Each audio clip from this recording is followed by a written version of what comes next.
Olá, pessoal do Mega Dicas Enem. Aqui é a Flávia e dando continuidade ao vídeo de hoje sobre a competência 3, né? A sequência é a competência 3. Então, vamos lá. A competência 3 é a competência que vai exigir que você, candidato, tenha a capacidade de selecionar, relacionar, organizar e interpretar informações, fatos, opiniões e argumentos em defesa de um ponto de vista. Bom, quanta coisa, né? Então, resumindo, essa competência 3 é a competência que consiste na forma na qual você vai ser capaz de estar organizando e selecionando os argumentos que vão justificar o seu ponto de vista que você assumiu sobre o tema proposto. Então, aqui é necessário que você apresente as ideias de forma clara. É preciso ter clareza nas ideias a serem defendidas, tá bom? Também você deve apresentar os argumentos que vão estar justificando a sua posição assumida sobre o tema. Também aqui o avaliador vai ver se você foi capaz de ter desenvolvido o seu potencial crítico e criativo.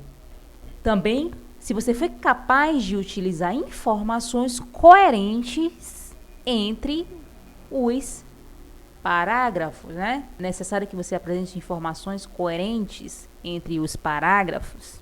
E cada parágrafo deve apresentar informações novas. Tá ok? Então, resumidamente, essa é a competência que o avaliador vai observar na sua redação se você foi capaz de selecionar e organizar argumentos que corroborem seu ponto de vista, que você irá defender. Se você foi capaz de ter desenvolvido um potencial crítico, né, reflexivo, né, e se foi capaz de ser criativo na elaboração do seu texto. Se você foi capaz de colocar informações coerentes entre os parágrafos e se você foi capaz também de ter apresentado informações novas, coerentes com o que foi apresentado no parágrafo anterior. Ok? Então, para ficar um pouco mais claro, eu vou dar um exemplo aqui. Bom, eu realizei o Enem 2015, cujo tema foi a persistência da violência contra a mulher. A minha nota final na redação foi 960 pontos e nessa competência 3 eu obtive os 200 pontos, a nota máxima nessa competência. Bom, então, para ficar mais claro para vocês sobre essa competência, eu vou falar um pouco como eu organizei. O tema foi a persistência da violência contra a mulher. Meu ponto de vista foi que a violência contra a mulher ainda persiste. Falei que persiste por conta de uma cultura machista, e patriarcal, e também por conta, o meu argumento 2, da ineficiência na aplicação da lei existente. No caso, foi a Lei Maria da Penha. Ok? Então, eu organizei os argumentos, né, de forma coerente. Você não pode entrar em contradição, é preciso ter essa coerência. Então, se no meu argumento 1 eu falei que a violência contra a mulher ainda persiste por conta da cultura machista e patriarcal ainda presente na sociedade brasileira, eu vou ter que estar selecionando e organizando informações, fatos e opiniões que vai justamente defender esse meu ponto de vista. Então, qual foi os argumentos que eu peguei? Que eu comprovei que ainda persiste essa violência contra a mulher por conta dessa cultura machista.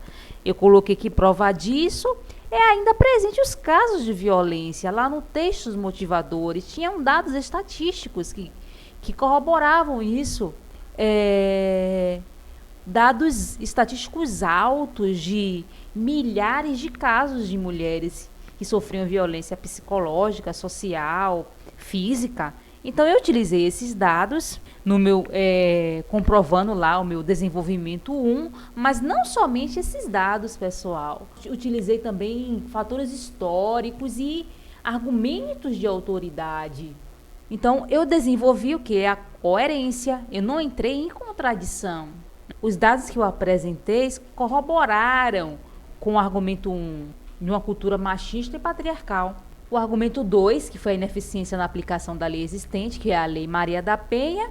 Como foi que eu realizei essa coerência? E selecionei informações que estavam justamente também lá no texto motivador. Tinha o dado que de milhares de casos que foram, né, para a justiça, apenas pouquíssimos foram julgados. Então, isso está demonstrando a ineficiência na aplicação da lei existente, a Lei Maria da Penha, ok? Então, a dica é, você tem que ser capaz de ser claro, tenha clareza na elaboração do seu texto, clareza. Então, para isso, construa períodos curtos. Não adianta você querer encher linguiça, querer construir períodos longos, você vai se perder e também o seu avaliador não vai conseguir compreender o que você quer dizer, tá bom? Também desenvolva a coerência, né? Não entre em contradição. Coloque argumentos que vão estar corroborando com o seu ponto de vista, ok? Seja capaz, né, de desenvolver esse potencial crítico e criativo, reflexivo que todos nós temos, né? Não é apenas copiar trechos dos textos motivadores. Eu chamo a atenção aqui que eu não copiei trechos dos textos motivadores, certo?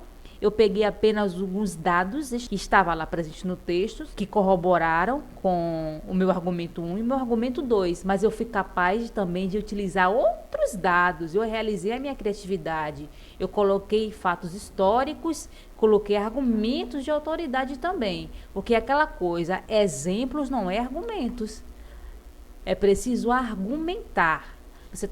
Trata-se de um texto dissertativo argumentativo. E também a questão da organização, né? É preciso você seguir essa sequência lógica entre os parágrafos. Se você dá uma afirmativa no parágrafo anterior, você tem que justificar aquela afirmativa no parágrafo seguinte. Tem que ter essa sequência lógica, essa organização do parágrafo, é o que vai estar dando justamente essa coerência, ok? Então, pessoal, a dica de hoje é essa. Se vocês gostaram desse vídeo, dê um like, curtam, se inscrevam aí no canal. O próximo vídeo eu vou falar da competência 4, tá bom? Por hoje é só. Tchau!